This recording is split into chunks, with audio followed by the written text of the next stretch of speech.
but it's not.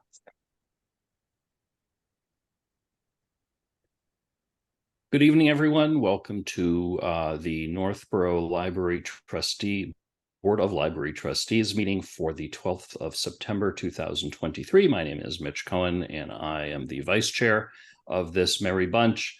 I will read some introductory remarks, and then we will get started. This open meeting of the Northborough Board of Library Trustees is being conducted remotely, consistent with Chapter 2 of the Acts of 2023 relative to extending certain COVID-19 measures adopted during the state of emergency. All members of the Northborough Board of Library Trustees are allowed and encouraged to participate remotely. The Act allows the Northborough Board of Library Trustees to meet entirely remotely so long as reasonable public access is afforded so that the public can follow along with the deliberations of the meeting. The public is encouraged to follow along using the posted agenda unless the chair notes otherwise. Members of the public who wish to view the live stream of the meeting may do so by going to Northborough Remote Meetings on YouTube via the link on the agenda. Ensuring public access does not ensure public participation unless such participation is required by law. This meeting will not feature public comment.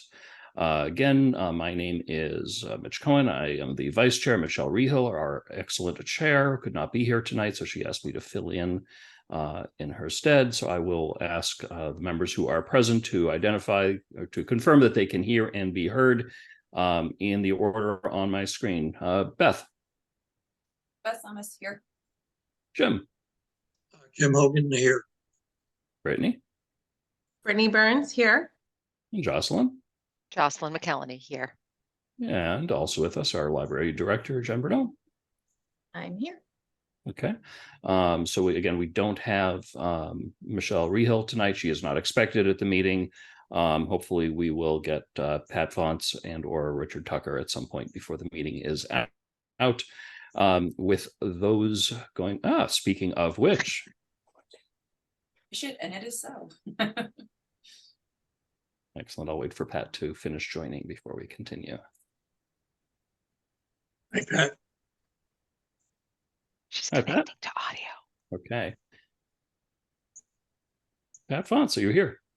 Finally, thank you. Excellent. Perfect timing. Excellent. My computer was misbehaving badly. Sure, understood. So we have begun our meeting. We haven't talked about anything yet other than just doing introductions. So Michelle isn't here tonight, so I'm chairing instead.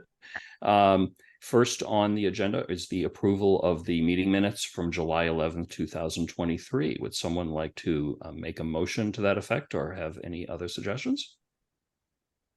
So moved. Okay, is there a second? I'll second. Okay, motion's been made by Pat, seconded by Brittany to approve the meeting minutes of July 11th, 2023 as presented. Any discussion? All those in favor, Pat. Aye. Brittany. Brittany Burns, aye. Jim. Jim Hogan, aye. Jocelyn. Jocelyn McElhenney, aye. Beth. Beth Thomas, aye.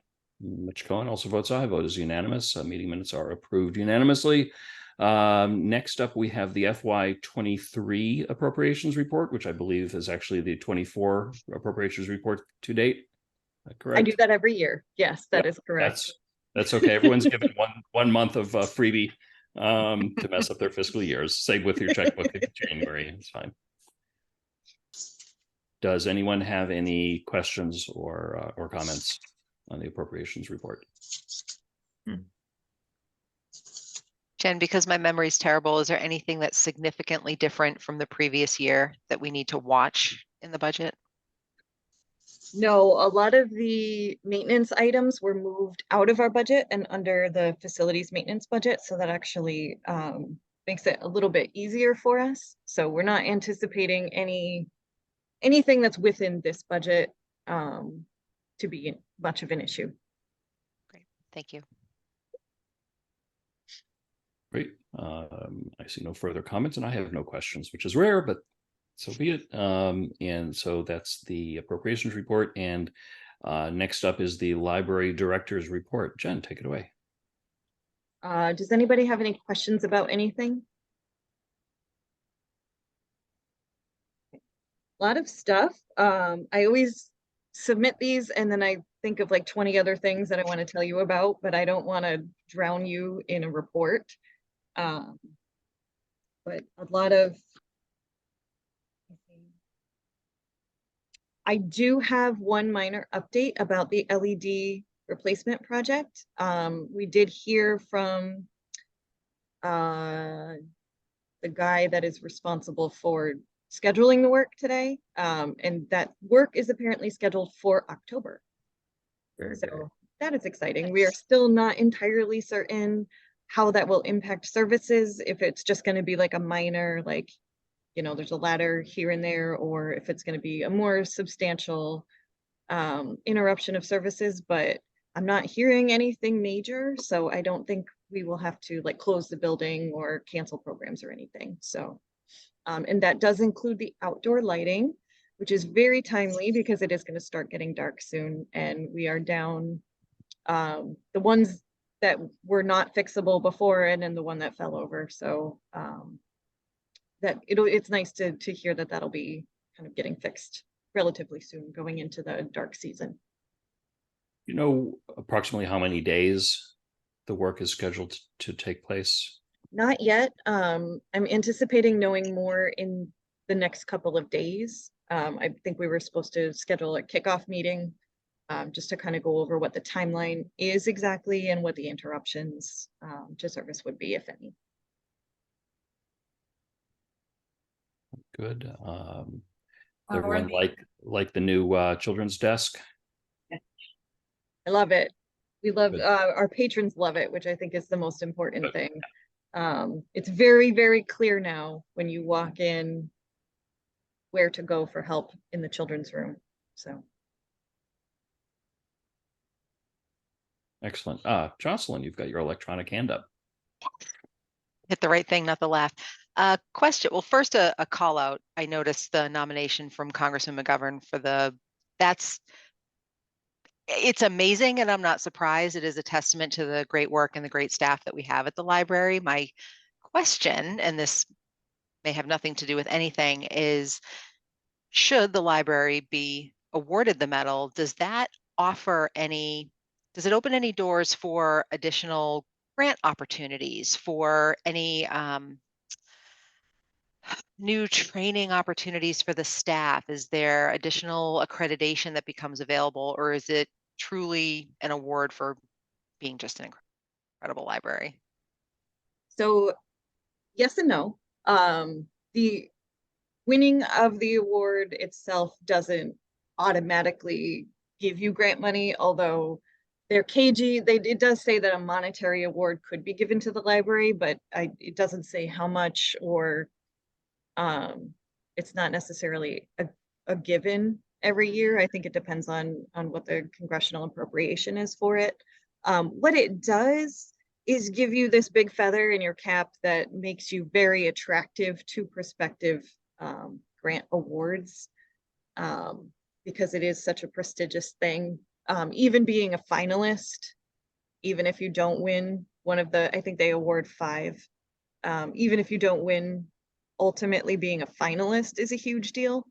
And that gets a lot of publicity in itself. So I wanted to make sure, you know, we prioritize getting the application materials in. I was not caught off guard, but you just never, because we don't do things with the expectation of awards, and it's not one that I was looking at. It was kind of a surprise to me, which I thought a nice surprise. Excellent. So now we forget about it for 6 months, Mhm. and then in March they'll announce who the finalists are. And I did look back, and it hasn't been given to somebody in Massachusetts for quite some time, so Ooh, our fingers crossed.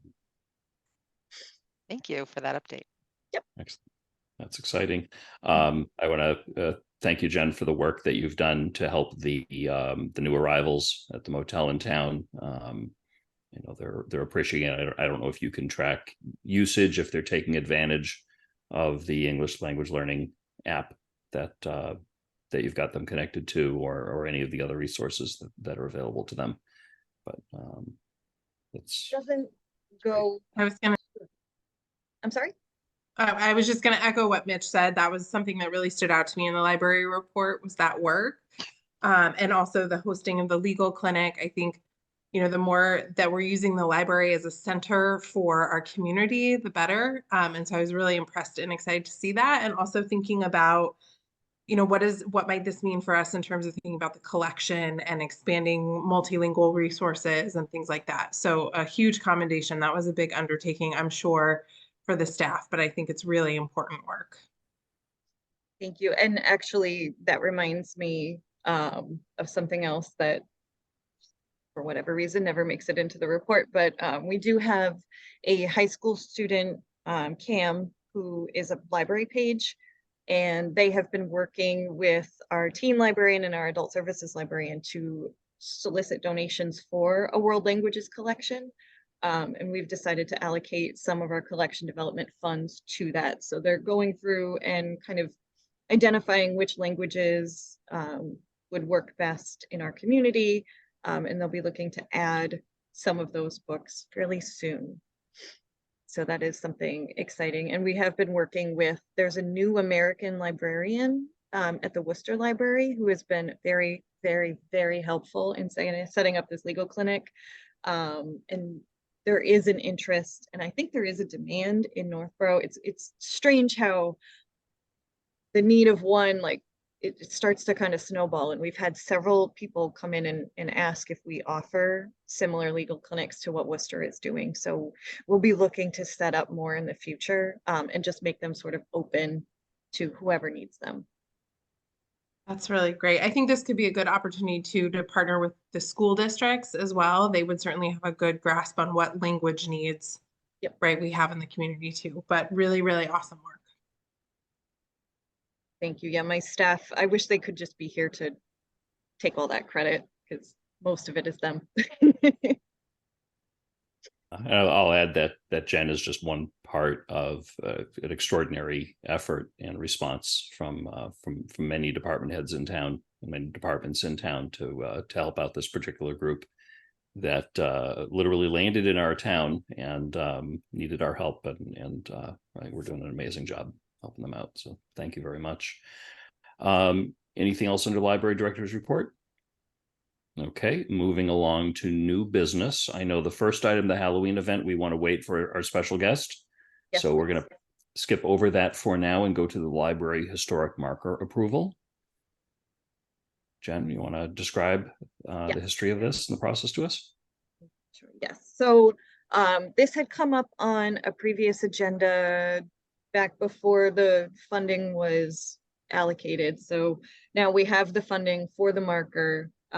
This has gone to the Historic District Commission. Commission. Yes. Thanks. Thank you. And they had suggested there was a markup or a mock-up, and they had a few suggestions, which is why the text doesn't really match the photo. But the suggestion that they have for the final text is what you see written in your packet. And a great suggestion to add the photos of both gentlemen, since they are both referenced.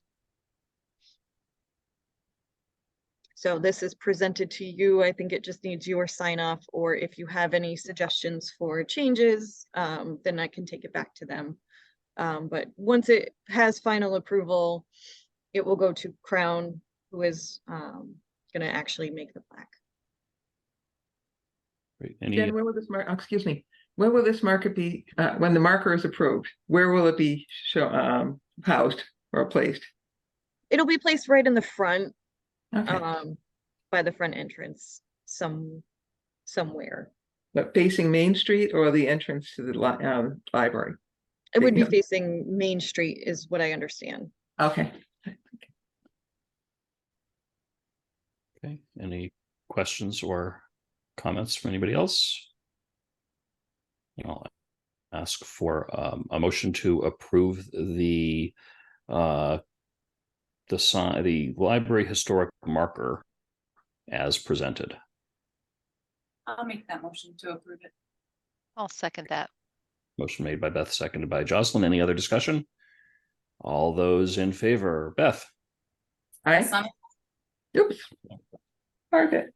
Sorry, I don't go in alphabetical order. I do these randomly. So I All right. apologize for anyone that is very, very confused about why I'm doing it differently than usual. I have my own Okay. my routine. So Beth has voted yes. Brittany, Brittany Burns, aye. Pat, Aye. Jim, Jim abstains. and Jocelyn. Jocelyn McKelney, aye. I also vote aye. Vote is unanimous in favor with one abstention by Jim. So that has passed. Thank you very much. Moving right along, we've got some policy updates. Jen, you want to walk us through the 4 of those? Sure. It probably makes sense to take them one at a time.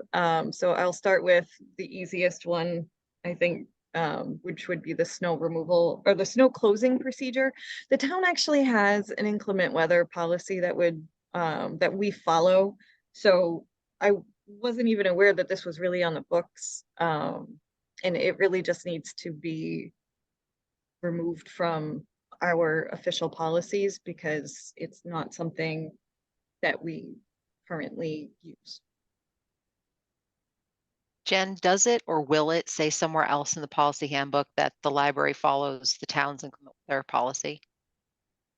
I don't know that it needs to necessarily say that because we would follow town policy unless otherwise stated. So just like there's a few other policies that come from the town. So I can maybe so what we're working towards is a larger sort of update and consolidation of our policies. We had to pull these all together really, we had to reach really far to find all of the policies that are on the books, and I'm still not convinced that we have them all. So when that happens and we can consolidate them into one document, there could be a statement that says, you know, if it's not covered here, it's very likely covered in town policy or bylaw. Yeah, maybe a heading that says, you know, these are all the library specific policies. Look here for other things that impact the town as a whole. Yes. Okay, great. In which case I will entertain a motion to remove, delete. Trying to come up with the right word for that. Rescind? Rescind. Correct? I think that's perfect. All right, I will entertain a motion to rescind the snow closing procedure. Now that we have the language, I will move that we rescind the snow closing procedure from the library's policy manual. Second. Okay, motion made by Jocelyn, seconded by Pat. Any other discussion? All those in favor, Jocelyn? Jocelyn McKelney, aye. Pat? Aye. I'm sorry, I hear Pat, but Beth, I'm sorry, I just walked right over you. Okay, I said Pat. Oh, so I did it wrong this time. I heard that. Oh, yeah. Okay, so Beth, how do you vote? Aye. Brittany? Brittany, aye. Jim? Jim Hogan, aye. I also vote aye. Vote is unanimous in favor. That policy is gone. Community board policy. Yes. So this one is a new policy. When we discovered and confirmed that we actually really didn't have anything written down that said what we would post. And we have different bulletin boards that we use for different things, town news, general, you know, where anybody can kind of post something, library news. And then now we have the Northborough Guide, which is sort of like a virtual bulletin board space. And we've had increasing requests for social media posts and things. So this is just trying to sort of consolidate our community board policies for how long we will post things and sort of set some guidelines on how big your poster can be and what you can post and what you cannot post.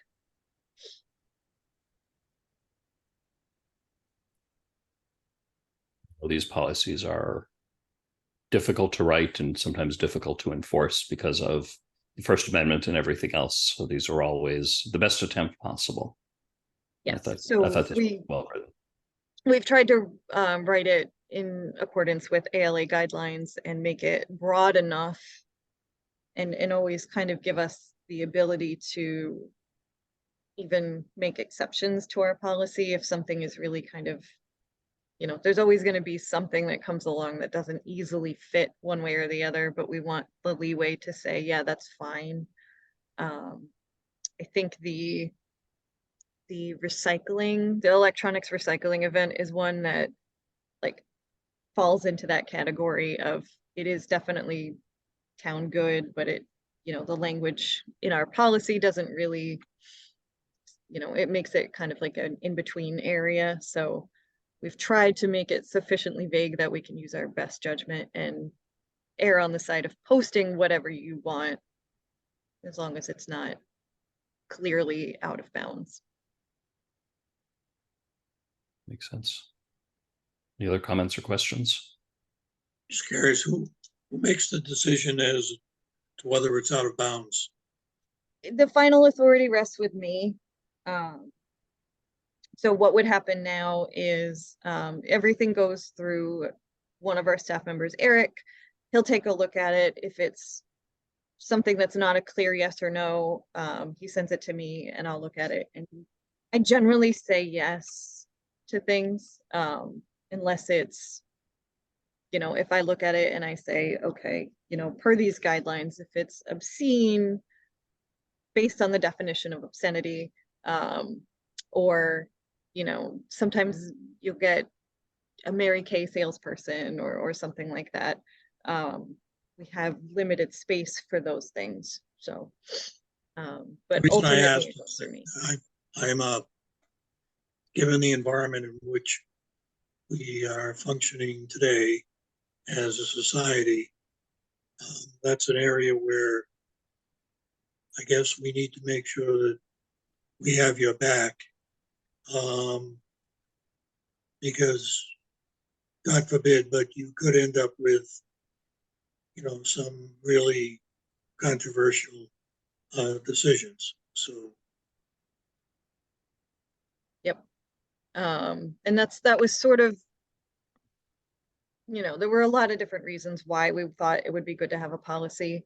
But there's been so many First Amendment audits lately that I've become very well versed in what's acceptable and what isn't. And like I said, I tend to err on the side of accepting it, but setting very clear guidelines that have generally been accepted by the ALA.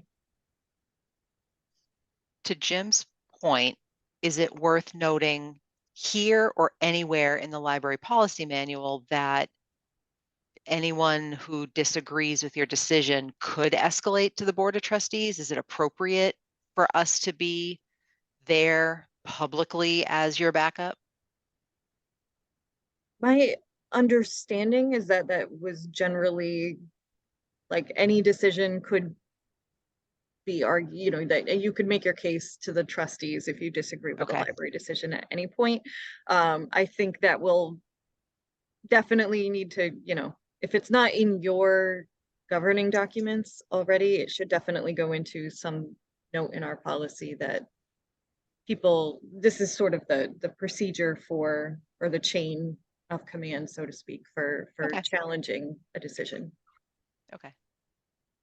That might be something to clarify when you kind of unify that document. Yeah. So as the subcommittee meets to go through all that, we'll table it for that discussion. Thanks, Jen. Sure. And thanks, Jim. That's an excellent point. Nobody should feel like they're standing out there alone if someone's upset with a decision. Any other comments or questions? None. I will entertain a motion to approve the community board policy as presented. I move to approve the policy. Second. Motion been made by Brittany, seconded by Jocelyn. Any other discussion? All those in favor, Brittany. Brittany Burns, aye. Jocelyn. Jocelyn McKelney, aye. Beth. Beth Thomas, aye. Pat. Pat Fonz, aye. And Jim. Jim Hogan, aye. I also, Mitch Cohen, vote aye. Vote is unanimous in favor. Policy is approved. Thank you very much, Jen. Next up, exam proctoring policy. one of those policies I never would have really thought that a library needed, but apparently we do. Oh, yeah, the big one. Yeah, we actually get a lot of requests for exam proctoring, and exam proctoring can take on a lot of different forms. Sometimes they just, a student will just need a test emailed to somebody that can give it to them at a certain date and time. So they don't have access to it early, and sometimes they just need somebody to sign off saying, yeah, you know, they were here and they took the test. What we can't really do is sit in a room one-on-one with somebody and monitor their use of electronics or books or notes. So that being said, a lot of schools will tell people that your local library will proctor your test for you, and you need to have, like, people sometimes find that they need to list 3 to 5 proctors, and so we get a lot of requests for proctoring that we don't have the staffing, unfortunately, to do. So this is just sort of to define those guidelines. The only changes that we really made to this, and it was funny because we dusted it off when, you know, we started to get requests again, and noticed that the extension was wrong and the email address was wrong. So those are the changes to this, and then we added a line saying, you know, if you need to also request a hotspot or laptop, you can do so at the same time as your proctoring request. So those are really the only changes. Any other comments or questions? In which case, I will entertain a motion to approve the exam proctoring policy as presented. Move to approve the exam proctoring policy as presented. Second. Okay, motion's been made by Beth, seconded by Jocelyn. Any other discussion? All those in favor, Beth, Beth Thomas, aye. Jocelyn, Jocelyn McKelney, aye. Jim, Jim Hogan, aye. Pat, Pat Potts, aye. Brittany. Brittany Burns, aye. I also vote aye. The vote is unanimous in favor. Policy is approved. And last policy for the evening, the room of requirement use policy. Do we define what the room of requirement is? Because that's something a lot of people who don't know. Love the name. I didn't know that that was a Harry Potter reference for like a whole year of working here. Somebody finally explained it to me. Yes. And And it does say what it is. right. Yeah. And that is officially the name of that room. Huh. And this policy has been the room of requirement policy for longer than I've been working here. So when I referred to it as the children's activity room, nobody understood what that was. It is the room of requirement. So yes, that is the activity room in the back of the children's room. And when I started to compare our meeting room, conference room, the room of requirement, our study room policies, what I noticed was that the language says essentially the same thing, but in 5 different ways. So Katrina really wanted, the main reason for this policy update was to change the number of bookings from 3 to 6 at a time, because the primary reason for, or the primary use of this room, in addition to children's programming, is scout groups. And the Boy Scouts and Girl Scouts really, because of the way that they meet, it was really better for them to be able to have 6 on the calendar at a time. The room wasn't in such high demand that moving from 3 to 6 was going to create any kind of scarcity in the ability to book the room. But it is a lot easier for them to say, you know, the next 3 months worth of meetings are definitely at the library. They're definitely in this room at this time. So to make it just a little bit better for better customer service for those groups, they wanted to change it from 3 to 6. And while I was in there, I was like, okay, I have to just change the wording so that it at least matches the conference room and meeting room because there were a couple of statements for the meeting room policy that weren't in this one. For example, use of the room does not constitute or imply endorsement of, the policies, beliefs, or programs by library staff or the Board of Trustees. I think that's an important statement to have, especially with some of the things that have been in library news lately, with groups sort of wording things in such a way that it looks like it's actually a library program when really it's a private group that is having a public meeting at a library. So all of this language is now in line with that other policy so that it's a little bit more consistent. But the big change was we're going to let people have 6 on the book at one time. Great. Any comments or questions? Okay, with no comments or questions, I will entertain a motion to approve the room of requirement use policy as presented. I'll move that we accept the room of requirement policy as presented. I Second second. that. Okay, motion made by Jocelyn, seconded by almost everybody, but I'll give it to Pat, who I heard, I think, a fraction of a second before Jim. And so any other discussion? All those in favor, Jocelyn? Jocelyn McKelney, aye. Pat? Pat Fonts, aye. Jim? Jim Hogan, aye. Brittany? Brittany Burns, aye. And Beth? Beth Thomas, aye. I also vote aye. Vote is unanimous in favor. Congratulations, you have that policy. I have not forgotten about the Halloween event. Should we continue to wait a couple of minutes and see if our guest arrives? We can look at the next day of the next meeting and so forth. Sure.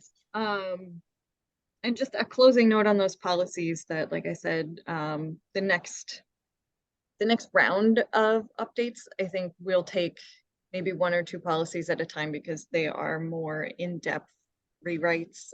Some of the policies, when we were writing dates, attaching dates to them, haven't been updated in over a decade in some cases. Yeah. So the administrative subcommittee will have a lot of fun fairly soon, but I think in October we should have another batch of updates. Speaking of policies, if a member of the public wanted to view our policies, what's a good way to do that? Right now, there is not a good way to do it. Okay. And That's what I was thinking. That's kind of what I'm getting at. Yeah. So this journey sort of began with a website redo. Our policies were all over the website. Some of them were linked onto the policies of the Northborough Library page. Some of them were not. Some of them were on different subpages. Some of them are, as far as I can tell, have never actually been approved. It's just a document that says policy, but we couldn't find any history of it. For example, the teen room, there's a sign that tells you how you can use the teen room and who can use it. But it's not been, as far as I know, approved. So Oops. trying to make it a little easier for patrons to actually read and understand our policies. The end goal is to put one document up that is easily readable and shorter and easier to understand. So with a table of contents that gives that stated purpose for each policy and is clickable, so you can just go right to what you're looking for. I believe some of our policies are still on the about section of the website, although I might just be lying. Trying to look real quick. You're misremembering, not lying. Yeah.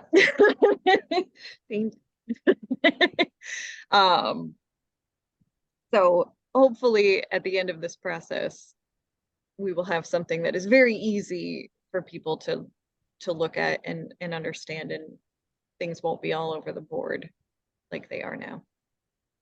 So Yeah, I think it's important to get policies on on the website as the primary vehicle as soon as possible. And policies are living documents; they will always be modified. So I would ask that they be put together somewhere in the near future. Yeah, if they're not on the About Us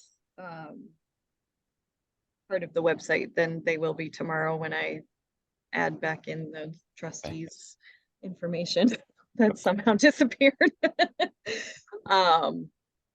So yeah, I mean, when we cleaned up the website, I think we may have taken things down to revise them and then just never got put back up. But what we want is transparency, and a clear path for people to really understand what it is that they can and can't do and how they can do it, and not 50 different links that are scattered throughout an unwieldy website. So, Jen? Yes. Just a quick question. You had mentioned like there's no documentation of when the teen room use policy was ever adopted. Do you have any others like that we should address sooner than later that don't really need revision? They just need approval. That one will be on the October agenda because the reason that I held that one off is if we have a teen room use policy, we should have a children's room use policy as well. And then that led to discussion of, we've gotten an increasing number of odd requests to use the microwave in the kitchen and things like that. So it's all going under a use of special areas in the library. They're all very basic and there's no changes to the teen policy. It's just getting written and put in a document. But I'm wondering if something like that's a kind of a no-brainer that we should get those on the record as being approved. Yep, that one should be that one should be in October. Okay, great.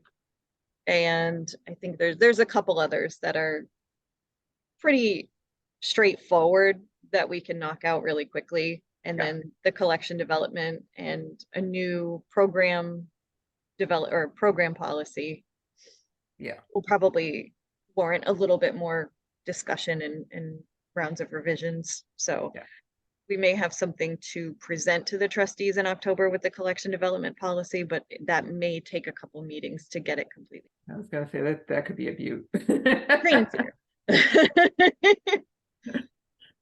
I knew if I stalled long enough, she'd be here. Okay.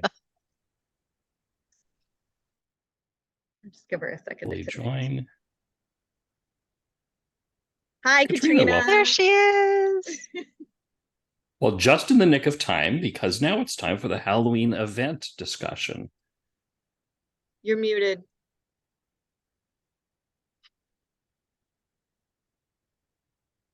There we go. There you go.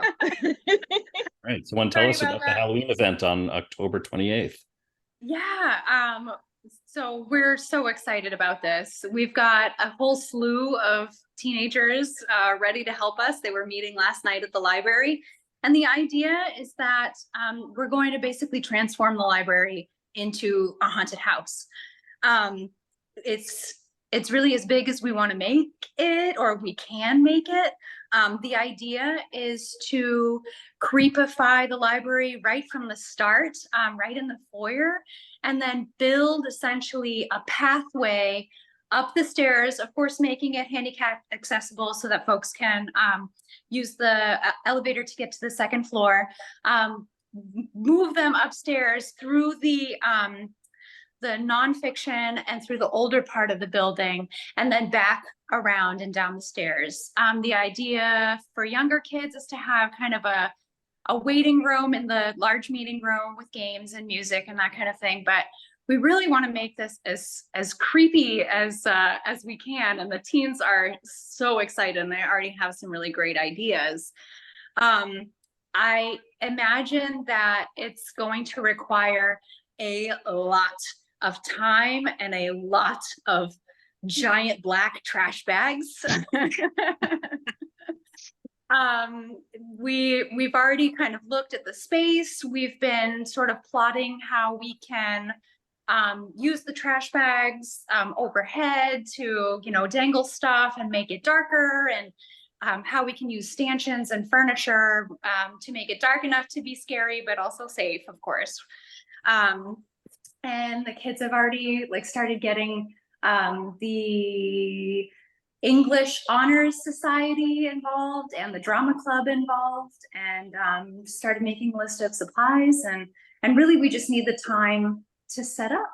So with such a large transformation, I think we're trying to get as much time as we humanly can, especially since this is our first year doing it and we're not quite sure what it's going to take to do what we're wanting to do. This is all an idea that was based off of a presentation that I saw last year at the Massachusetts Library Association conference in Hyannis, where there was a group from Medfield, the Medfield teen librarian. They call their haunted house Deadfield. And they've been doing this for several years now, and it's been wildly successful. Even during COVID, they ended up doing an outdoor drive-through one, and like hundreds and hundreds and hundreds of people come to this event every year. So I was just really inspired by their program and wanted to see if we could bring it to Northborough.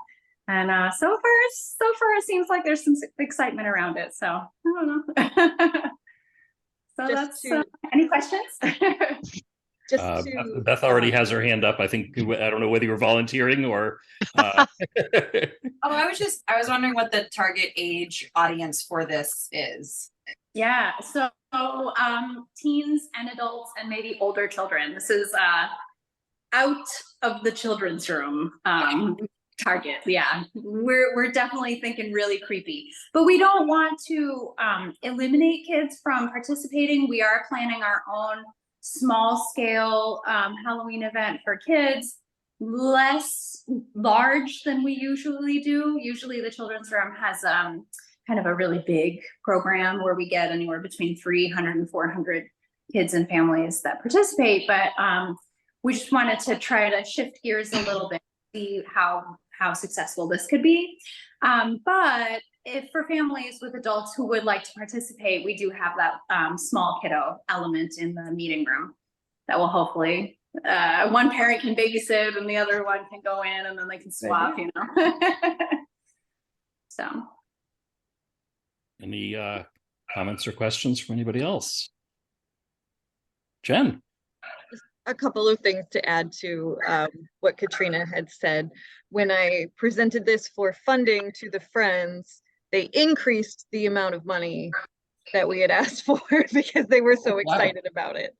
And in terms of audience, as Katrina mentioned, the summer programs, the kickoff was the big one. It drew over 400 people, and that was a shorter amount of time. So the potential for this one, our expected attendance or turnout for this is 400 to 600 people on the conservative side.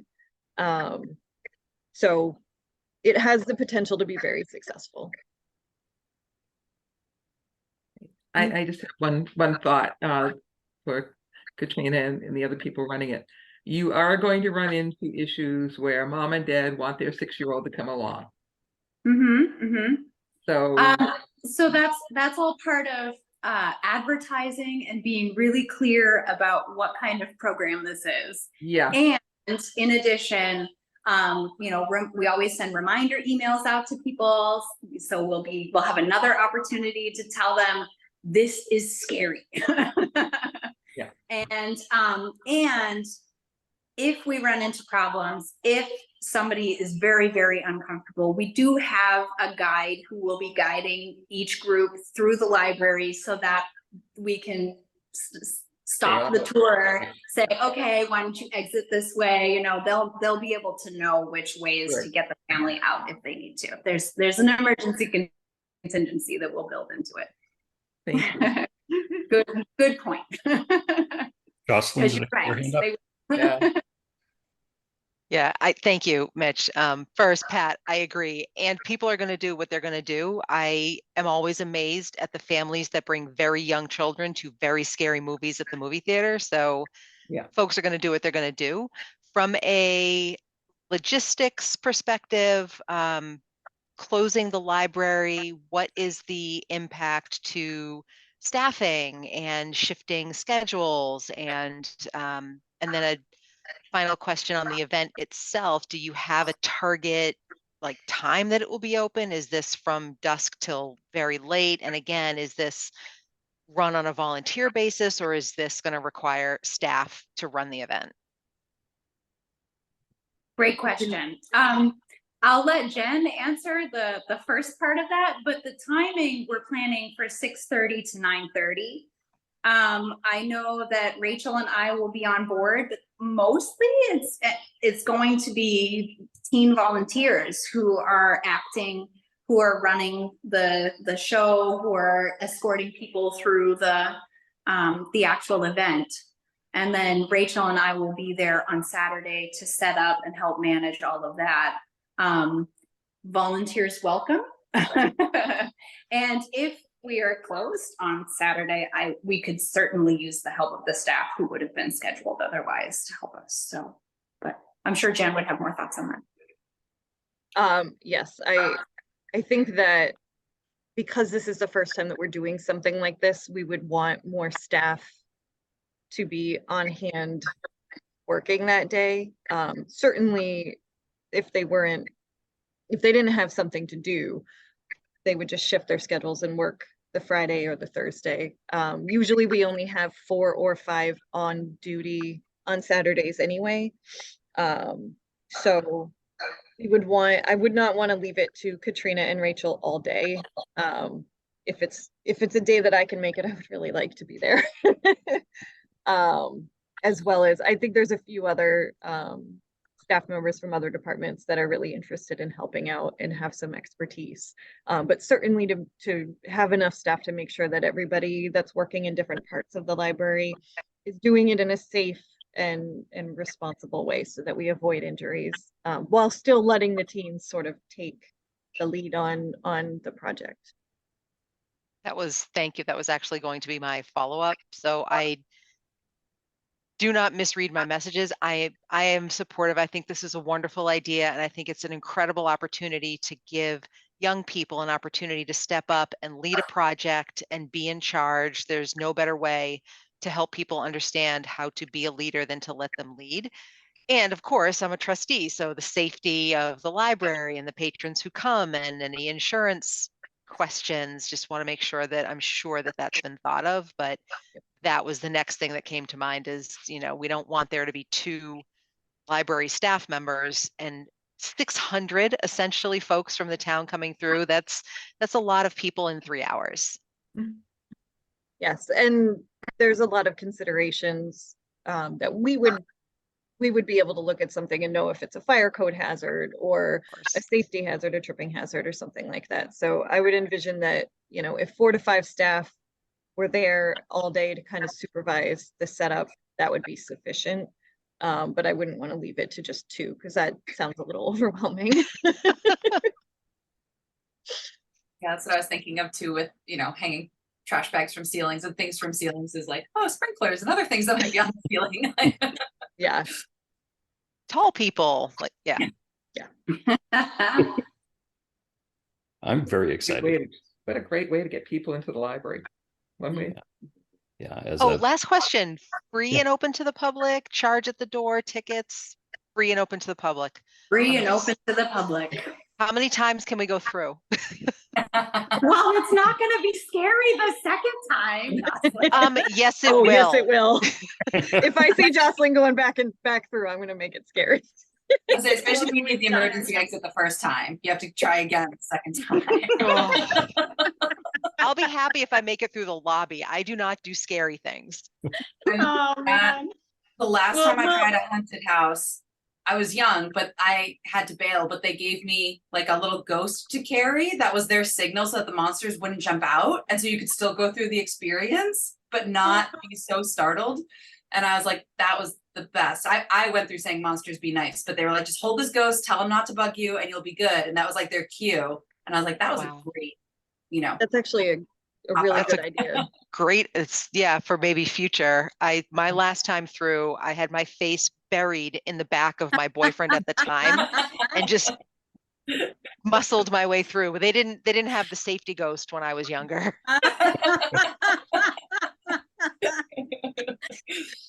The last time I went through a haunted house with a date, he shoved me towards the monster and ran.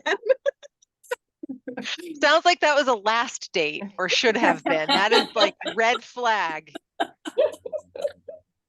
Like, see ya. All right. Before I was going to say, before we lose track, is this Right, is right. there's Yeah. got to be a vote on this because we're closing the library and we have to be adults in charge at this point. So is it the full day closure? Is it all of Saturday?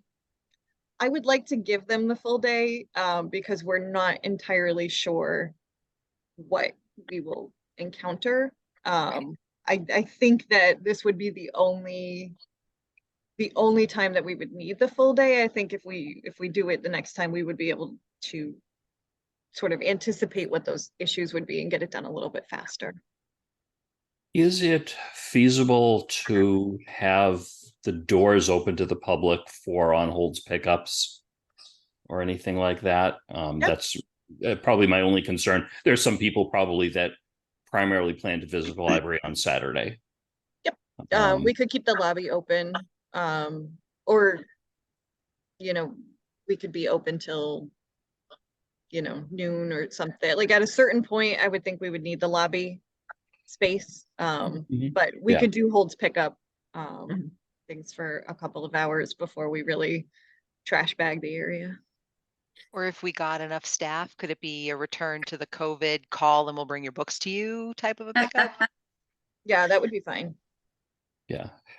From my perspective, I think we should vote to close the library and let Jen deal with figuring out those details. I think that's a good plan. The Yeah. curbside model is a good idea. Good. I'm a huge Halloween fan, and I'm very, very excited for this. I'm not a big scary fan, but I'll enjoy it anyway. I'm more spooky magic than scary. Yeah, So yes. you and Jocelyn are going to be hanging out in the meeting room. There we go. And You could stick your hand in the grapes. Oh, that's a good one. That's a good, yeah. if our family outdoor Halloween decorations weren't already tied up for that season, I would be happy to roll them in. Those who know my house, they know what I'm talking about. All right, I guess if you're looking for Jocelyn. I'll go ahead and make the motion that we vote to close the library for the entire day of October 28th for the team to set up this amazing event for the community. I will second that motion. Excellent. Thank you, Beth. Made by Jocelyn, seconded by Beth, to close the library on the 28th of October. Any other discussion? Jen, do you need anything else from us other than this vote? Not unless you want to volunteer to help, but no, that's it. I think I suspect some of us will, but we don't need that in the form of a motion. Excellent. So motion been made and seconded. Any other discussion or questions? Okay, all those in favor. Jocelyn? Jocelyn McElhenney, aye. Beth? Aye. Pat? Pat Bonds, aye. Brittany? Brittany Burns, aye. Jim? Jim Hogan, aye. I'm Mitch Cohen, also vote aye. Vote is unanimous in favor.